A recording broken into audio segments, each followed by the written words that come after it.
You'll see them. You'll see them in an hour. They're just heading down the hall. You want to take some home with you? I know. I got 3 here. We like kids. I'm not sending them though. Oh. All right. So obviously we're gonna just keep continuing on, right? I don't know. Something's wrong with the signal. Something's wrong with the signal today. Something's wrong with the signal today. You can say that. All right. We're gonna. You know what? Forget it. If you got your Bibles or your phones or whatever, we're in Exodus 3 is where we're going to be at. The signal keeps going in and out, so I just give up on that thing. What's the news? Exodus 3 is where we're going to start. Now, recall what we learned last week, or what we read about last week, though, because we have to keep these stories in context in our minds as we're learning them. Last week we learned about the birth of Moses, right? We learned about these midwives who, they showed a lot of bravery and courage to defy orders from the Pharaoh and save these male children that were supposed to die. That's a point where Moses could have been taken out, but God's hands kind of leading this journey. So the midwives, right? They were a big point of saving them, and then even Pharaoh's daughter picked him up out of the river, out of the basket. He was sitting there, and then she could have just said, "That's a Hebrew boy. Like my father said to kill him," but she didn't. She turned him kind of back over to his own family. She didn't know it was his own family, but turned him back over to the Hebrews to raise him for a little while, and then he would inevitably end up in Pharaoh's own house. And then we kind of fast forwarded a little bit to chapter 2, right? About 40 years to Moses. He knew he was living in Egypt, and keep in mind some things about Moses. He's an educated man. He's growing up. He grew up with Pharaoh. He would have got all the learning and teaching and all that stuff that the best of the best of Egypt is what Moses would have got growing up in Pharaoh's house. But he goes out and he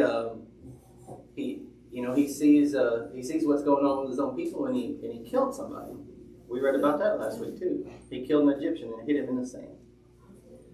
And then he ended up having to flee to Midian because people found out about it, and Pharaoh wanted to kill him at that point. So he fled to Midian, which is about 200 miles away. It ain't no small journey. You learn of his wife in that chapter, and you learn he had a kid in chapter 2. So Moses, he goes from baby in a basket to 40 years old married with a kid in those first 2 chapters. Anything else? Chapter 1 and 2 that you want to recall before we look at 3? I was just going to say the biggest takeaway that Moses was preordained right at birth to be the prince of Egypt, and then have that all stripped away to be one of God's servants. Yeah. I'm sure he went through a pretty hard learning and growing process when he left to go to Midian. That in itself,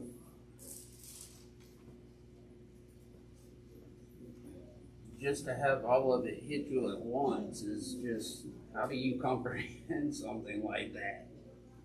I don't know, Matthew. I don't know, but he got through. He got through. It is a good point.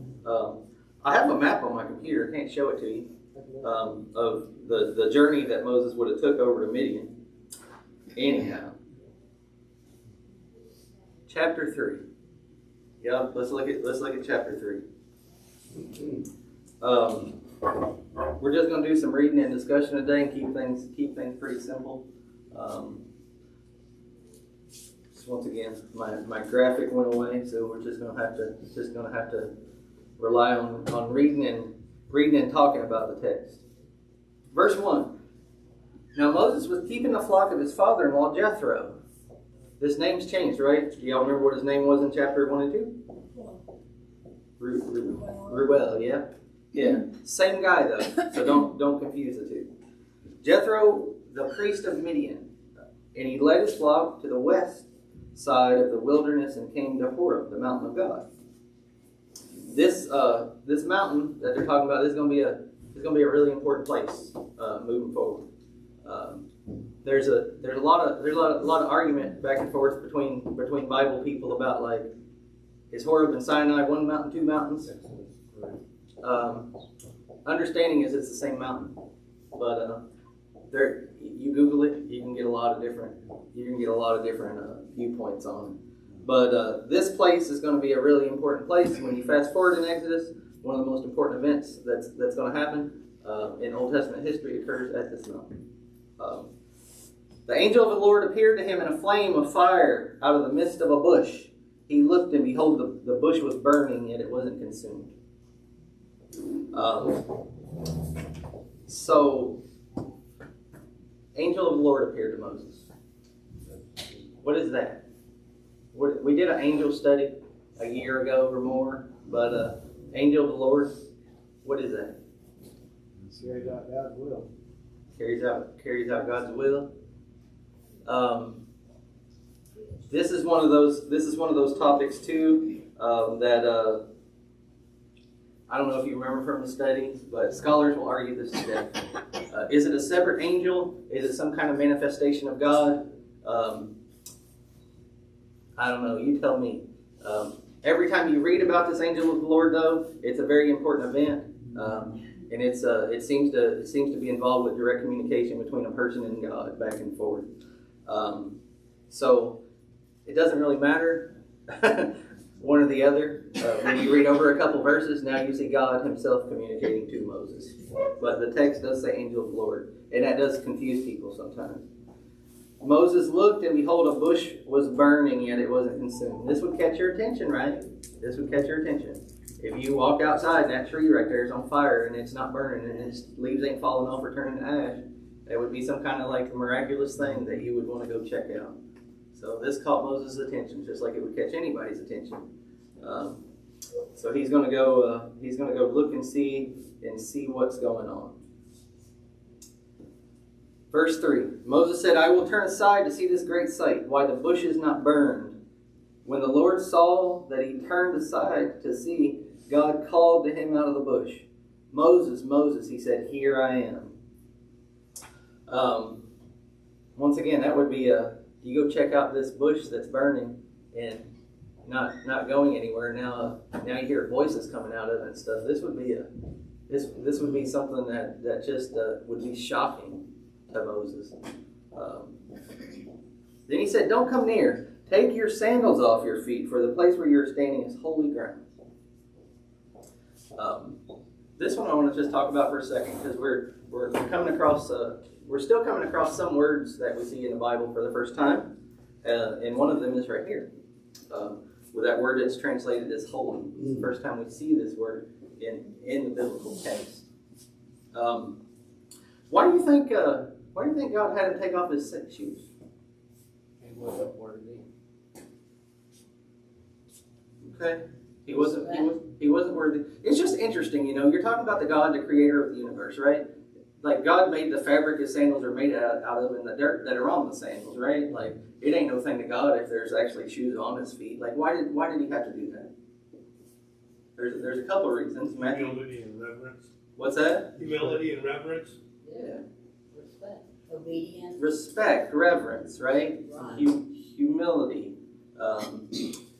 There's this whole thing about like how we're, like Matthew just talked about it, like are we worthy to stand in the presence of God? But part of it is God making a point. Like, that word holy means set apart. That's what it means. And God is set apart. He's sacred. He's holy. There's nothing like him. In this text, Moses, I'm here. This is a special place because I'm here. That's the point that God's making. You will acknowledge me. Take off your shoes. I'm just saying, like this is serious business sometimes. When you're looking at these texts, and we do laugh at them and we make light of them sometimes and joke around about things, but this wouldn't have been a joking matter to Moses. Like, take your shoes off and get over here. Belinda, go ahead. He gave him a command, so it was more obedience too, to see if he would respond from obedience, respect, and love. Would he do it? Why would he do it? Yeah, I don't know. Like Moses does still have choice. He could have just ran away. Yeah. He could have, but he didn't. He's in an interesting situation now. So we'll see. You see how Moses responds in the text here in a few minutes. But he listens. He listens, and then God starts communicating with him. I want y'all to think about these words though for a minute though. Just a small point that I want to make today. These words like holy. Here in a couple of verses, you're gonna hear God say things like, who he's going to introduce like what his name to Moses in what's called the like tetragrammaton, the 4 Hebrew letters. But I want y'all to think about how we use words sometimes. Just a small point we can take out of the text. When you're reading a Bible and you see this word holy, it's almost always talking about God or godly things, something to do with God, something to do with sacredness. Different things are identified as holy. You are to be holy as God is holy, right? Different things. But I just want you to think about our use of some of these words, like in modern day life, right? And how carelessly we treat them sometimes. I think we got to be careful with that stuff sometimes. I mean, I've seen food branded as holy, and jewelry branded as holy, and clothing branded as holy, and I don't know that them things have anything to do with God. But I just want y'all to think about that, these kind of points as we go through the text. We'll talk about them as they come up. But anyhow, Moses is there. He's before God now. Take off your shoes. Take off your sandals. This place is holy ground. Can't show y'all the Strong's Bible Dictionary reference, but it's on my computer. Would be on the screen, but y'all can look it up. We went through Bible Dictionary stuff many times in here. Well, after the Exodus, that mountain was considered holy too, because they could not go just such a distance. Yeah. They couldn't touch it. But just set apart. Yes. Yeah. Verse 6, and he said, I am the God of your father, the God of Abraham, the God of Isaac, the God of Jacob. And Moses hid his face, for he was afraid to look at God. So God's identifying who he is, right? Moses would have known about Abraham and Isaac and Jacob, because all the Hebrews would have talked about them. They would have been waiting for God's return, because the promise is made to Abraham, right? So this would have been something that was passed down about this time where God was going to deliver them out of bondage, out of slavery. Sounds a little comparable to a New Testament story. Well, the Hebrews believed you couldn't look at the face of God. Yeah. So when he said, I am your God of your fathers, he hid his face because that's how they had always believed. You didn't look at him. Yeah. Moses hid his face. He was afraid, it says. Then the Lord said, I have surely seen the affliction of my people who are in Egypt and have heard their cry because of their taskmasters. I know their sufferings. See, I thought this verse was interesting too, right? When you think about it, God and him getting involved with the deliverance of the Hebrews out of Egypt, a lot of times we do think about the prayers and all that stuff. Well, this text says, I've heard their cry because of their taskmasters, right? You want to get God's The attention? Egyptians got worse and worse. Yeah. Every time another Pharaoh came in, they got a little further away from Jacob and Joseph. They forgot about them. They didn't even realize, and the Hebrews were multiplying, so they were afraid of them. Yeah. So they got crueler and crueler. They took away, the Hebrews had been shepherds. They kept the flocks. Well, now they made them into brick makers. Yeah. And they had to make their own brick. Well, that means they didn't get to tend to their fields and their flocks, the women had to. Yeah. So not only are the men being put into labor they never planned on doing, or a profession that was not what they were, they were used to having. Here was their children and their wives having to do what they felt like was their job to support their family, for them to live. Yeah, and they're building storehouses and stuff for Pharaoh. It's nothing for the Hebrews. Point though, God, it says He heard their cry because they're taskmasters, right? You want to get God's attention? Treat God's people in a harsh way. You'll get His attention in a negative way, right? God does hear their prayers and stuff, but He also recognizes the brutality of what's going on because these Egyptians are treating them so poorly. So it's a note to us to exercise care with how we're treating each other and treating other people that God created. I have came down to deliver them out of the hand of the Egyptians and to bring them up out of the land to a good and broad land, a land flowing with milk and honey, to the place of the Canaanites, Hittites, Amorites, Perizzites, Hivites, and Jebusites. God's telling Moses why he's here right now. He's coming to deliver them out of the hand of the Egyptians and bring them out to a land flowing with milk and honey. Sounds like a pretty good deal, you know. When you think about Moses' perspective, though, he has his own life right now. He's distant. He's separate from this slavery and this bondage and stuff that's going on. So don't think in the back of Moses' mind, he probably wasn't thinking about like giving up this little cushy life that he's got going on in Midian with his wife and his kids. But that ain't what God's got in mind for him. And behold, the cry of the people of Israel has come to me, and I have also seen the oppression with which the Egyptians oppress them. Come, I will send you to Pharaoh, that you may bring my people, the children of Israel, out of Egypt. Could you imagine that? Could you imagine that being Moses right there? And God's like, you're going to go. You're going to go to Egypt. Like, Egypt's a big deal in the world during this time. And Moses is just by himself up there on a mountain with God, and God's like, you're going to go. Could you imagine all the million things going through Moses' mind in that moment? Especially since you were away from it all anyway. Yeah, he's been away from it. Remember that? Can you imagine he's 80 years old? Yeah. He was born a Jew. He was born a slave. He never lived as a Jew. He was raised in Pharaoh's house. He never lived as a slave. When he ran from Pharaoh, he went and lived as a free man. He never lived as a slave. Now he's going, I got to go back to these millions of people that I left, I abandoned years ago, and they're going to follow me.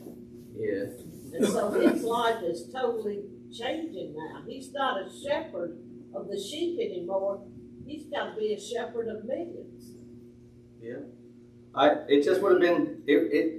It's hard to put yourself in a situation similar to Moses, because nobody's ever been through a situation similar to Moses. But I could imagine what was going on in his mind. Verse 11. But Moses said to God, "Who am I that I should go to Pharaoh and bring the children of Israel out of Egypt?" Moses is going to continue to do this through the text, right? And I don't blame him. Like, to be honest with you, Moses sometimes gets a bad rap here in this, and he does offer excuses, right? But, I mean, can you really blame him if you try to put yourself in a situation, right? You're going to go to this evil country. You're going to stand up against the Pharaoh and his army, and you're going to bring the Hebrews out. That's a very tall order. It would be like a burning bush telling you to go to the Middle East and save Christians. You couldn't even fathom how impossible that would, how many things you would be up against. Yeah, you wouldn't even know where to begin. No. But at all. God's going to keep talking him through these questions, though. Like verse 12. But I will be with you, right? And this shall be a sign for you that I have sent you. When you have brought the people out of Egypt, you shall serve God on this mountain. Right? Every time Moses is going to ask a question or offer a reason why he can't go, God's going to counter that with, "All right, here's what I'm going to do for you." This keeps going on. We'll just keep reading here. Then Moses said to God, "If I come to the people of Israel and say to them, the God of your fathers has sent me to you. And they ask me, what is his name? What shall I say to them? This is a valid question. This is a valid question. God said to Moses, I am who I am. And he said, say to the people of Israel, I am has sent me to you. Of course, the Hebrew doesn't say I am, right? This is God introduces his name to Moses in this text. And that's the word, that's the letters that we see, YHWH. That's Yahweh, as we would say it. This is not the first time this word appears in the Bible. It appears in Genesis 2. There's a lot of folks will say that this is the first time God ever revealed his name. He does reveal it to Moses, but it is mentioned in Genesis 2 as well. But nevertheless, this would be the first time Moses is hearing this. Another interesting point, right? Like why, if you get a literal translation of the Bible, right? If you get one of them very literal versions like Rotherham's or Young's literal translation, when Yahweh is actually used in the Hebrew, it uses it in the text, and it's used quite often in the Bible. But it's translated, we just say God. There are other words that are in the Bible. People actually had, and this is just a primer. We'll talk more about it when we get to the Ten Commandments, right? Just once again, thought of the day: be careful how we use words, right? So, the Jews, they quit using the word Yahweh. They basically eliminated it from their vocabulary because they were afraid of taking the Lord's name in vain. That's why you have a bunch of other. That's really why you have a bunch of other words to define God in the Bible. Adonai, Jehovah, even. There's lots of other names that he's been given, but he tells Moses that his name in this text. Once again, another thought. People took that so seriously back in the day. Think about how we use it today. You see all kinds of examples in ways that we use God's name in a worthless or meaningless way. One example probably would be the acronym that we throw on Facebook all the time, the OMG, and we attach it to everything. Anything and everything that has nothing to do with God, right? It's just something for us to think about, right? Because we should hold his name in a high place. And we should always try to praise him and glorify him and not attach his name to meaningless things. But we'll get to that when we go through the Ten Commandments. Let's keep reading. Verse 15. God said to Moses, say to the people of Israel, the Lord, the God of your fathers, the God of Abraham, God of Isaac, God of Jacob, has sent me to you. This is my name forever, and thus to be remembered throughout all generations. And he says, go and gather the elders of Israel together and say to them, the Lord, the God of your fathers, the God of Abraham, Isaac, and Jacob, has appeared to me, saying, I have observed you and what has been done to you. So now Moses is going to the actual people, the leaders of the Hebrews at this point. And he's gonna tell them, he's going to deliver these messages that God has given him. I promise I will bring you up out of the affliction of Egypt, out of the land of the Canaanites, the Hittites, Amorites, Perizzites, Hivites, and Jebusites, a land flowing with milk and honey. And they will listen to your voice. And you and the elders of Israel shall go to the king of Egypt and say to him, the Lord God of the Hebrews has met with us. And now please let us go 3 days' journey into the wilderness, that we may sacrifice to the Lord our God. What do you think Pharaoh would think about it? What do you think Pharaoh would think about that? These guys showing up. God gave us a message. You got to let us go into the wilderness. We're going to have to take a break from building storehouses and all this stuff for a few days. We got to go. How do you think Pharaoh would, without even reading the rest of the story, how do you think one of these leaders would respond to something like that? He'd think they were stupid. Yeah. He's going to be like, y'all are out of your mind. Like, That would be an LOL. An LOL, right? Be an LOL.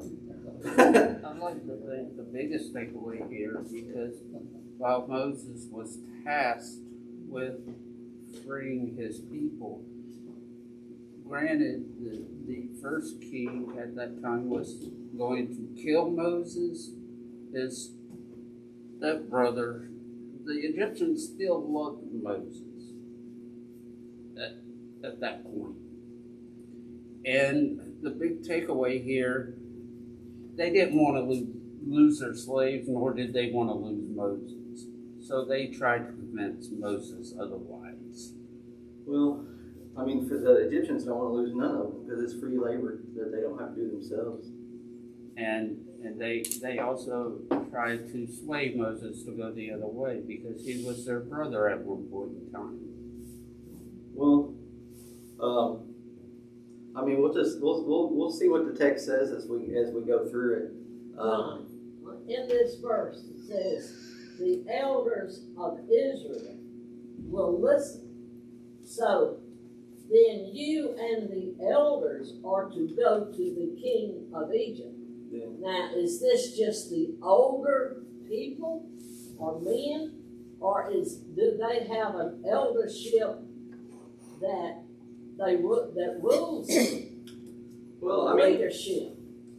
I mean, the Bible hasn't set up. It hasn't set up the whole like leader. Obviously, there's leaders because it says get these elders, right? I would think that would be the older, more mature men, the guys that have been designated as leaders of their families and stuff at the times. But we haven't seen that actual like system set up yet. We will, but we haven't yet.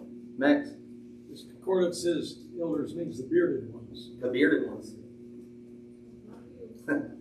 Tom, do you have something? Well, when he set them up in tribes, as he did in chapter 50 of Genesis, they had that organization from then on because of the patriarchal nature of the government. It had been in effect since the children of Jacob. Yeah. So it's going to be the guys that are leaders of those. And we'll see a little later on that these are set up by tribes and so forth in their march and in their journey. It's already set up in the order that they will be, like 3 tribes on the north, 3 on the east, 3 on the west, 3 on the south. They're already in a form of government or some sort of organization. So that's what he means by the elders. Okay. So those guys, it'd be those guys that are leading those tribes and stuff that we read about in Genesis.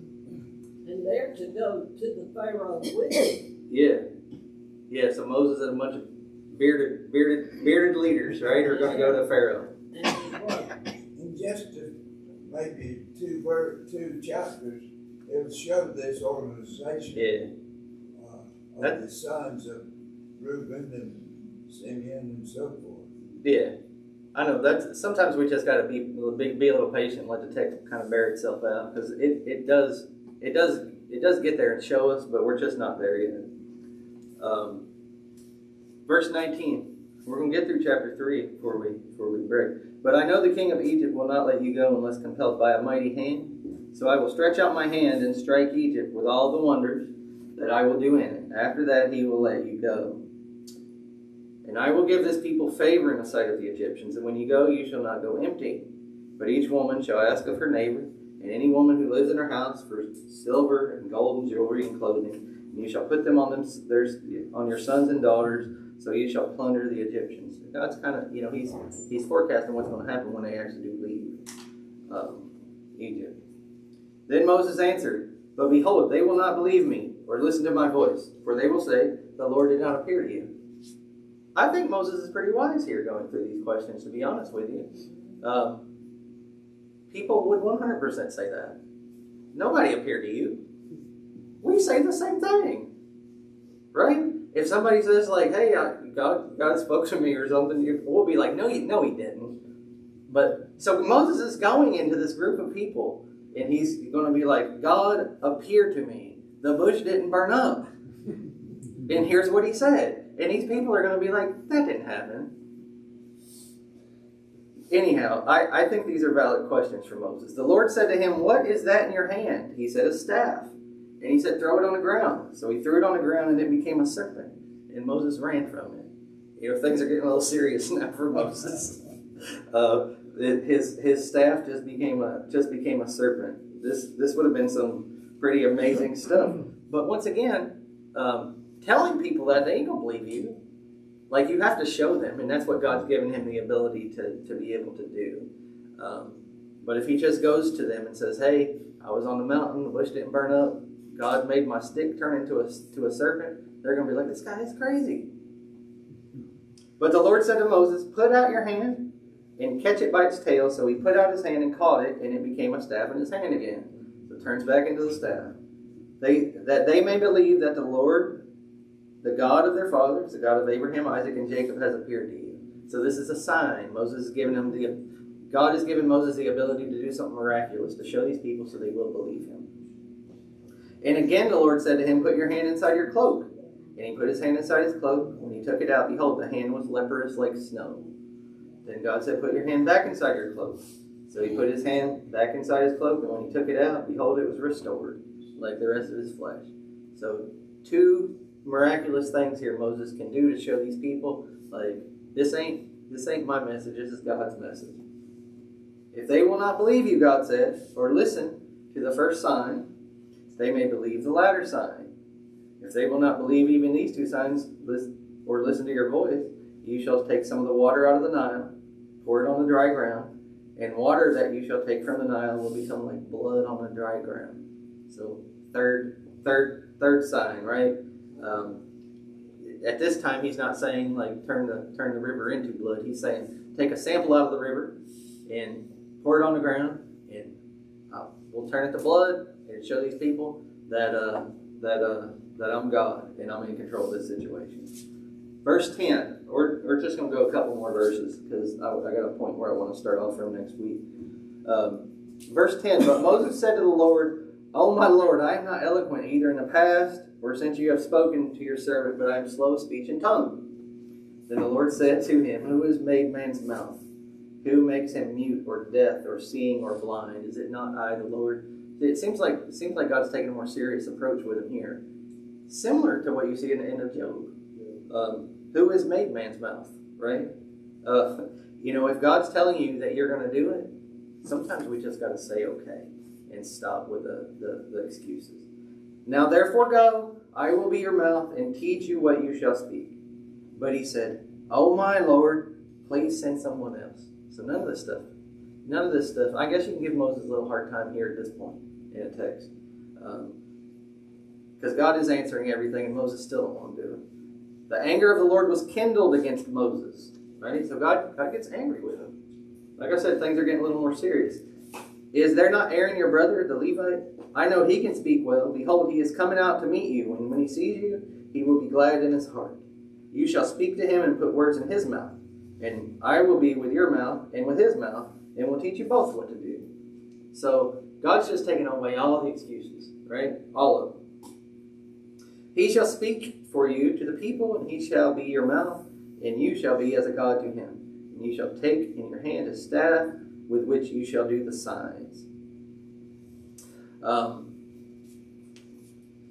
We're pretty much through with the excuses of Moses, so we're gonna stop right there for today. Look, from the stuff we read today, though, I'm thinking about like what I want y'all to have some takeaways from the text, recollection takeaways from the story. If you're still doing the plot charts that I've taught y'all how to do for months, you can do them with Moses. I do them for every biblical character. But for today, think about what we read, right? We should be able to explain what God called Moses to do. And we should be able to explain how Moses responded to what God was asking him to do from the text we read today. Y'all go back and read it with those 2 things in mind and think about it. But that should at least be our 2 simple learning objectives from today's Bible study.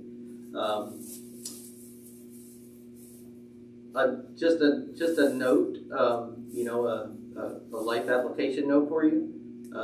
Moses, he was assigned a job he wanted no part of. he really didn't want nothing to do with this. And it kind of bears itself out in that chapter.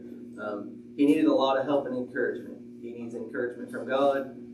He's going to need a lot of help and encouragement from Aaron, a lot of teamwork. But just something to think about. As a local body of believers, how can we encourage one another to accomplish tasks that God has given us to do? When we're going through these stories, these points come up, and that's something for y'all to think about. How can we support and encourage each other? We all have different jobs and different tasks that God has assigned us to do, but we all have something. But we can't always do that stuff on our own. We need help. We need encouragement. How can we help each other do that? Next week, I will send out the reading for next week on the Facebook chat. Just read the next couple chapters. But I'm going to start sending out some learning objectives and some text to y'all, so y'all can read through the week and be better prepared.